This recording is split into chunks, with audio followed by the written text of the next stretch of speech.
নমস্কাৰ আজি আপোনালোকৰ মাজলৈকে মই আইটিআইৰ আৰু অন্য এটা ভিডিঅ' লৈ আহিছোঁ এই ভিডিঅ'টোত আপোনালোকে অনলাইন ৰেজিষ্ট্ৰেশ্যন কৰিবলৈ যাওঁতে যেটো ষ্টেপ বাই ষ্টেপ প্ৰচিডিউৰ ফলো কৰিব লাগে সেই সম্পূৰ্ণ প্ৰচিডিউৰখিনি মই ইয়াৰ ভিডিঅ'টোৰ মাধ্যমেৰে মই বুজাব চেষ্টা কৰিছোঁ এই ভিডিঅ'টোৰ জৰিয়তে আপোনালোকে লাভৱান হ'ব বুলি মই ভাবোঁ সেয়েহে আপোনালোকক অনুৰোধ কৰিছোঁ যেন মোৰ চেনেলটো ছাবস্ক্ৰাইব কৰি ৰাখে লগতে লাইক শ্বেয়াৰ কমেণ্ট কৰিবলৈ নাপাহৰিব আহক তেন্তে আমি আগলৈকে ভিডিঅ'টো চাওঁ তো অনলাইন এপ্লাই যেটো ষ্টেপ বাই ষ্টেপ প্ৰচিডিউৰ তো মই হেতু আজি আপোনালোক মোৰ ভিডিঅ'টোৰ মাধ্যমেৰে জনাব চেষ্টা কৰিম তো ইয়াৰ কাৰণে আপুনি প্ৰথমে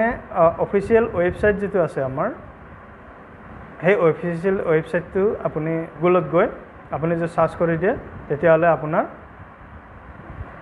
ৱেবছাইটটো খোল খাব ৱেবছাইটটো খোল খোৱাৰ পিছতে আপোনাৰ মেইন পেজতে আপুনি যেতিয়া পাব হেতু আপুনি চাব তাত লিখা থাকিব apply for admission to ITI Assam counselling 2024 বা যিকোনো এটা সন এটা দিয়া থাকিব তো তাতে গৈ আপুনি ক্লিক কৰিলে লিংকটোত ক্লিক কৰাৰ পিছত আপুনি লগইন পেজ এটা দেখা হ'ব লগইন পেজটোৰ তলত আপোনাৰ এটা আহিব নিউ ক্যান্ডিডেট ৰেজিষ্ট্ৰেশ্যন বুলি তাত ক্লিক কৰিব যদি আপুনি ৰেজিষ্ট্ৰেশ্যন ডেট কমপ্লিট হোৱাৰ পিছত খুলিব যায়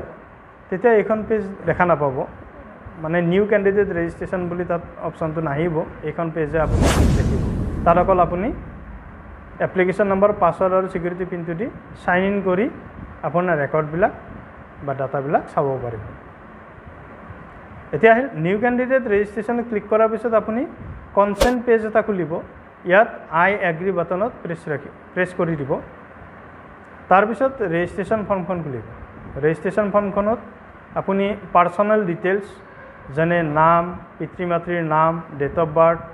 gender mobile number email ID আৰু চুজ পাছৱৰ্ড এইবিলাক সকলো বহুৱাই দি সিকিউৰিটি পিন যেটো আছে এটো দি দিব আৰু সাবমিট বাটনত ক্লিক কৰিব লগে লগে কনফাৰ্মেশ্যন পেজ এখন খুলিব তাত ইয়েস কৰি দিব তাৰ পিছত আপুনি ৰিভিউ পেজ কৰি চাই ল'ব কিবা ভুল থাকিল নেকি হেহত ফাইনেল সাবমিট কৰি দিব ক্যান্ডিডেটে এপ্লিকেশ্যন ফৰ্মখনৰ ডিটেইল ষ্টেটাছ চাব লাগিব ইয়াত ফিল এপ্লিকেশ্যন ফৰ্মত ক্লিক কৰিব লগে লগে এপ্লিকেশ্যন ফৰ্মখনৰ পেজখন খোল খাব ইয়াত domicile religion category sub category physical handicap family annual income আৰু ডিসেবিলিটি টাইপ হাইয়েষ্ট কোৱালিফিকেশ্যন যেটো দিয়ে তাৰ সাৰ্টিফিকেট জেৰক্স সাবমিট কৰিব লাগিব এটো যদি আপুনি গ্ৰেজুৱেশ্যন দিয়ে তো তাৰে সাৰ্টিফিকেট দিব লাগিব আৰু যদি আপুনি তলৰ দিয়ে হাই সেকেন্ডাৰী পাস দিয়ে তেতিয়াহ'লে আপুনি সাৰ্টিফিকেটখন দিব লাগিব হাইয়েষ্ট কোৱালিফিকেশ্যনটো ড্ৰপ ডাউন লিষ্টৰ পৰা সিলেক্ট কৰি সেভ এণ্ড নেক্সট বাটনত ক্লিক কৰিব তাৰ পিছত কনফাৰ্মেশ্যন পেজত ইয়েস কৰিব এনেকৈ কোৱালিফিকেশ্যন ডিটেইল পেজত passing status passing year roll number subject wise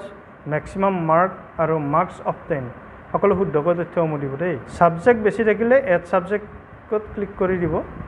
তাতে মাৰ্কসবোৰ ভৰাও আৰু সাবজেক্ট যিকেইটা থাকিব আপোনাৰ যি সাবজেক্ট থাকিব আৰু এক্সট্ৰাকে এইকেইটা আপুনি ভৰাব পাৰিব তাৰ পিছত আহিব সেভ এণ্ড নেক্সট আকৌ কনফাৰ্মেশ্যন পেজত ইয়েস প্ৰেছ কৰিব তাৰ পিছত কন্টেক্ট ডিটেইলছ পেজখন খুলিব এই পেজখনত কৰেছপন্ডেন্স আৰু পাৰ্মানেন্ট এড্ৰেছ যিখিনি আছে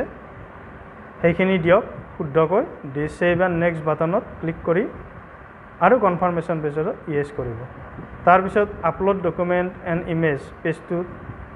খোল খাব আপলোড ডকুমেন্ট এণ্ড ইমেজ পেজটোত ডকুমেন্টৰ সাইজ মিলাই PDF কৰি ল'ব আগতীয়াকৈ আৰু PDF কৰিহে আপলোড কৰিব ফটোগ্ৰাফ JPG যেটো আমাৰ পাছপোৰ্ট ফটো লাগিব এইখন JPG ফৰ্মেটতে থাকিব আৰু সাইজটো মিলাই ল'ব লৈ পেলাই আপলোড দি দিব আপলোড হোৱাৰ পিছত সাবমিট এণ্ড প্ৰিভিউ বাটনত ক্লিক কৰিব তাৰ পিছত সেভ এণ্ড ফাইনেল সাবমিট কৰিব আৰু কনফাৰ্মেশ্যন পেজত ইয়েস কৰিব এইদৰে আপোনাৰ এডমিশ্যনৰ অনলাইন এপ্লাই প্ৰক্ৰিয়া সমাপ্ত হ'ব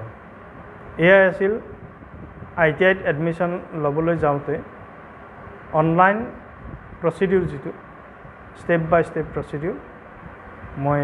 তাক বুজাই দিলোঁ আপোনালোকে এইখিনি চাই মই নিশ্চিতভাৱে মই উপকৃত হোৱা বুলি ভাবিম যদি উপকৃত হৈছে আপোনালোকে কমেণ্ট কৰিব, লাইক কৰিব। যদি এনেকুৱা ধৰণৰ কিবা ভিডিঅ' আপোনালোকে পাবলৈ বিচাৰে তেতিয়া মোক কমেণ্ট কৰি জনাব আৰু ছাবস্ক্ৰাইব কৰি ৰাখিব প্ৰতিটো ভিডিঅ'। আৰু মই আগৰ ভিডিঅ'ৰ লিংকবিলাকো মই এই ভিডিঅ'টোত দিম, আপোনালোকে সেই লিংকত গৈও মোৰ আগৰ ভিডিঅ'সমূহ চাব পাৰিব ITI ৰিলেটেড। ধন্যবাদ।